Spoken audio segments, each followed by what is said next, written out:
at Uyes Entertainment TV, your #1 birthday arena.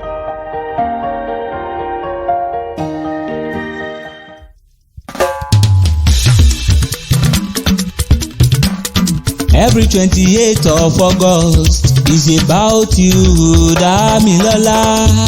Ọjọ́ ńlá lọ́jọ́ tàbí ọ̀sáyé, ọjọ́ tó lápẹẹrẹ nínú ilé ayẹni. Àpátápàrà ewìdé kankéré tí kò lóhùn àgbémìgbéwúrẹ́. Òótọ́ ni bẹ́ẹ̀ ni kò ní rọ́nú every 28th of August, ọjọ́ ńlá ọjọ́ tó lápẹẹrẹ ni.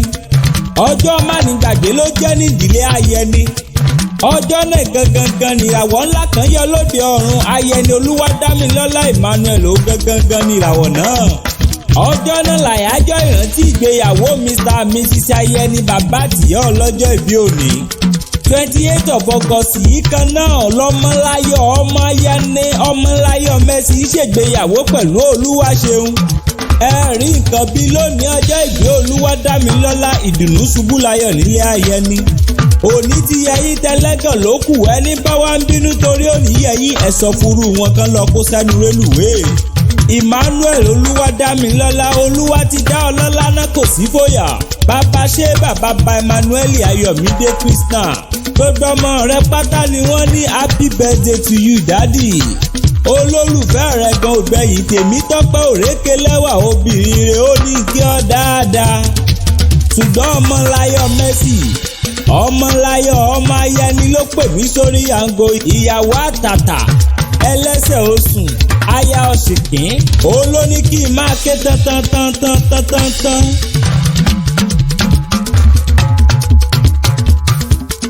Pé lónìí ọjọ́ wedding anniversary àwọn òbí òun, òní ọjọ́ ìgbé ẹ̀gbọ́n òun, òní ọjọ́ ìgbéyàwó òun, pé kí n gbẹ́nu dákẹ́ òwúlò.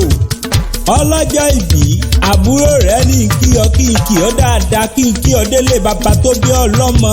Ìṣe Èkìtì nílùú yín ńlẹ́ ooo.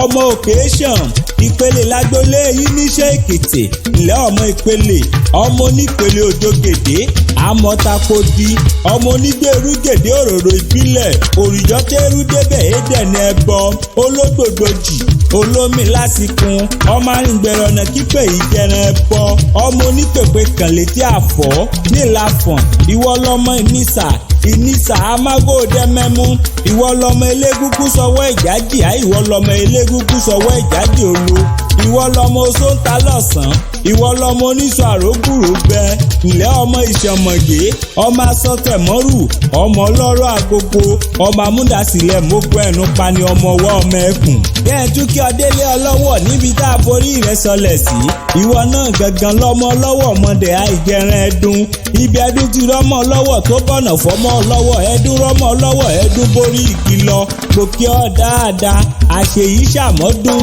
àṣàmọ́dún ṣẹ̀mí ẹni bá ní kó o mọ́ ṣàmọ́dún ẹ̀yà kàlà ni ó mọ̀ sìnkú wọn èèyàn kéèyàn tó bá ní kó o má dàgbà ọrùn ó máa wọrú wọn ni bẹ́ẹ̀ ni tó lu sìmẹ́ǹtì mẹ́fà pọ̀ òní ti yẹ ọ́nà àríyáyá ń tiyá àríyáyọ̀ ń tiyọ̀ iná ní sàyà àná tó nílé tàlejò wọn á máa fọ yàyà ṣe tiẹ̀ ní lágbára Ọlọ́run ọba okú oríire òní náà gangan làyájọ́ ọjọ́ ìrántí ìgbéyàwó àwọn òbí rẹ tún lọ́jọ́ ìgbéyàwó àbúrò rẹ gbogbo yín pátá mo kí yín kú oríire ìyá bá yín kalẹ̀ kò ní dìbànújẹ́ mọ́ yín lọ́wọ́ lágbára Ọlọ́run ọba mi òkè àyùn lọ àyùn bọ̀ lọ́wọ́ yẹnu bẹ́ẹ̀ bá ti ń lọ rí lẹ́ẹ̀ máa bọ̀ rí lágbára Ọlọ́run ọba mi ẹ kú ọdún ẹ kú yèdún ẹ kú àṣeyẹ lágbára Ọlọ́run ọba mi ire báyìí lójú owó ń rí ire lẹ ó máa rí ìgbà yìí tó ń dùn yí Ọlọ́run ọba mi òkè òní jẹ́ ó tán tó àpátẹ́wì mo jíṣẹ́ tá a rán mi bóyí bá ṣe tó yẹn padà sínú kókó ògì bá fẹ̀rẹ̀ bọ̀dù bá ṣe tán á padà sínú sàárẹ̀ tó kọ́lé sí bó ṣe tán mò ń rebi aborí mi sọlẹ̀ sí ní ojúmọ́ ti mọ́dé gbogbo ilẹ̀ kílẹ̀.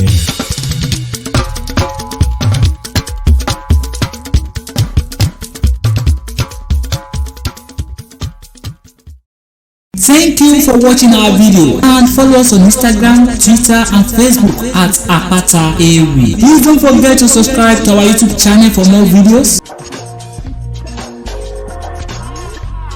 We love you.